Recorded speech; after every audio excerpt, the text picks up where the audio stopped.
Hello there and welcome back to the shop. I'm working on joining some body blanks today and I'm going to show you how I do that. First thing I do is I set my router table up with a 1/16 shim on the outfeed side, about a 1/4 inch gap in between my flush trim. Very nice big flush trim. It's on an angle, get a cleaner cut that way.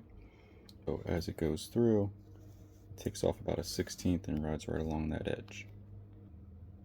It's just a sample of how it would be fed in, and the trimmed section would run here, and you've got about 1/16 inch of gap there. The next thing is to check, make sure everything is nice and straight. I got a 24-inch straight edge, and I'm looking for any light, tilt it back and forth. So I got a little dip right there, but that's on the end. I'll be okay with that. Look at that detail. And finally, we stack them and we just check for light in the gap. And I always do my glue ups before I do any thicknessing in case it moves. And I get everything in my clamps to do a dry fit. All clamps put out triangle pressure, so it's clamping here, but it's actually applying pressure there and there. This one is here to counteract the bow that could happen from these two pairs of clamps. And then take our light, put it right over top, and we look to see if we can see any light come through. And there's a light at the end.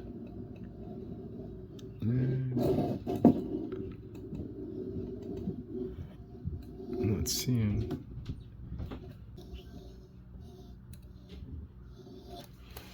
So, looks like we're good. We're ready for glue up.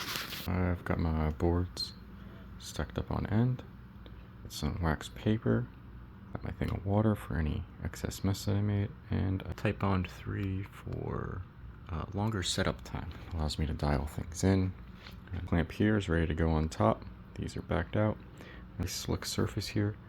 I'm going to scuff it up with some 150 sandpaper to allow that glue to soak into it.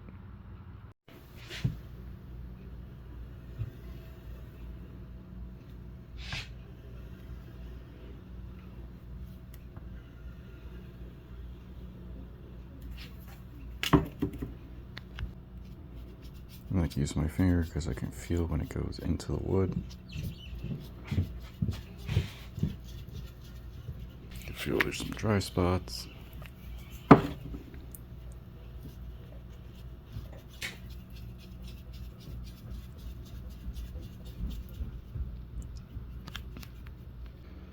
There you go. You know, I can crank these things down a lot, but I don't want to mess the fibers up too much, so usually go about hand tight, 1/8 turn more. You're looking for some squeeze out. It's a little much. It's not too much. Just want to make sure you get some nice drippies going. And we'll call that good. I'll write a date and time on it so then I know when I can take it out of the clamps. And we'll move on to the next one. After a little while's passed, I come back with the chisel and I should clean up some of the excess glue. Doesn't have to be too pretty because it stops my cutters from dulling, getting built up with some gunk.